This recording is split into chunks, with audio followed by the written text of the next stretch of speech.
Tuligombana, tukapigana, lakini ule ugomvi ulikuwa umeshaisha. Tukampata jana saa 10 mlimani huko porini amejinyonga. Ripoti za Ayo TV kutokea Babati mkoani Manyara zinamhusu mwanaume aliyefahamika kwa jina la Daniel Ama mwenye umri wa miaka 51, mkazi wa kijiji cha Ayasanda, aliyefariki dunia kwa kudaiwa kujinyonga.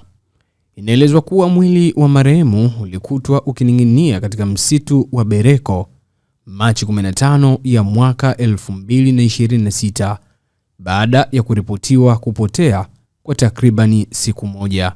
Kwa mujibu wa taarifa za awali, chanzo cha tukio hilo kinadaiwa kuwa ni wivu wa kimapenzi uliosababisha ugomvi mkubwa kati yake na mke wake kabla ya kuchukua uamuzi huo. Akizungumza na mwandishi wa habari wa Ayo TV, mke wa marehemu Esther Tukwai amesema kuwa mume wake alikuwa na wivu uliopitiliza uliokuwa ukisababisha migogoro ya mara kwa mara katika ndoa yao. Kishakuta hata nyayo ya pikipiki hapo ni ugomvi, hata nyayo ya mtu akikuta hapo ni ugomvi. Kishakuta nyayo nitakajua ni ya nani. Tu na mwingine mimi nikitoka hivi anachukua hata hiyo mgomba hapo, hata ndani anachukua hata kilo ya mahindi, hata ya unga anabeba. Hiyo ndio unakuwa naye. Ukiuliza inakuwa ni ugomvi. Yaani ni mambo madogo sana. Kipindi cha hapo mbele alikuwa ananipiga, lakini hapa nyumba alikuwa ananipiga. Tabia ya kusafiri bila kuaga. Anatoka hapa, anaondoka sehemu, akishafanya vurugu anasafiri sehemu fulani, na baada ya muda ndo unakuja kuambia yuko mahali fulani. Alitokaga, alisafiri toka mwaka jana mwezi wa 7, akaja akarudi hapo mwezi wa 11. Alikuwa yuko vizuri tu. Hali ilikuja, yani alikuja ni usiku, yani toka alivyokujaga hali yake ilikuwa sio nzuri. Anaongea tu maneno mengi.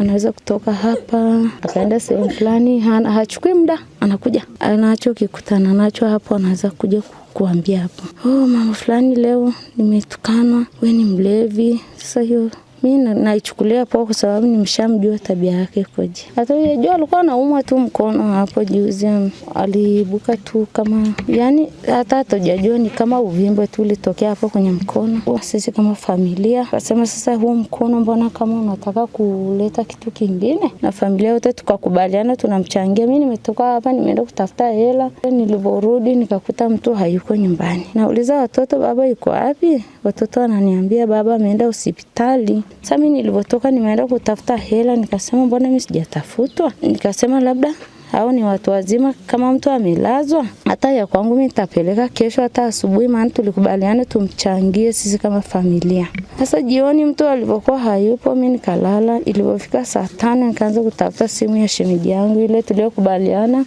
ampeleke hospitali. Sasa ile ilipokuwa hajapatikana, nyuma yangu sijui alichukua maamuzi gani, mimi niliporudi sijamkuta nyumbani. Asubuhi nikadamka, nikaenda kwa shemeji yangu, ndio shemeji anamkuta nyumbani. Shemeji, mbona ile hospitali hujaenda? Sema sasa kama hela haijapatikana tunaendaje? Sasa nikamwambia mbona ndugu yako hayuko nyumbani? Akasema ameenda wapi? Ndio hiyo sasa tukaanza kumtafuta, hata yeye mwenyewe hana habari. Tukampata jana saa 10 mlimani huko porini amejinyonga, na nguo yake aliyobeba alikuwa amelala naye. Mara mwisho ananiambia mimi najisikia vibaya, mimi nitakufa. Kaambia kwa nini? Nasema mimi najua mimi nitakufa. Kaambia unakufaje? Sema mimi ndo nakwambia mimi nakufa, usitake kujua. Jana nilipita maeneo haya kama muda wa saa 4. Nikakuta mama analalamika kwamba Daniel Ama hakulala nyumbani na hajulikani mahali alikoenda. Nilichokifanya ni kwamba tukaenda kwa majirani, tukasema tufanye nini? Tukampigia mwenyekiti wa kitongoji, asenjua kuna hili tatizo 1 2 3 mtu hajalala nyumbani. Mwenyekiti alipofika akatoa amri hiyo ipigwe, hiyo ikapigwa. Tukaenda kusaka, tukamkuta mtu akajitundika na mgorore wako kitambaa kama ya blanketi, akaichana mwenyewe, akaifunga shingoni, akafunga kwenye mti, akajitundika na kitambaa cha kwake. Kama balozi hapa ni wa siku nyingi, jamaa tunawasuluhisha kila siku ni kufuatana na mke wake tu, mapenzi kila siku. Akimwona amekaa na mtu tayari ugomvi, akimwona amekaa karibu na mtu ni ugomvi, ni mapenzi. Mara kwa mara wao shida ni hiyo tu. Mwanaume anapigwa, lakini hata mwanamke pia anapigwa. Kwa nini wanapigana?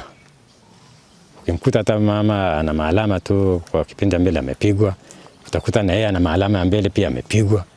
hii ya juzi ni yeye ndio amepigwa.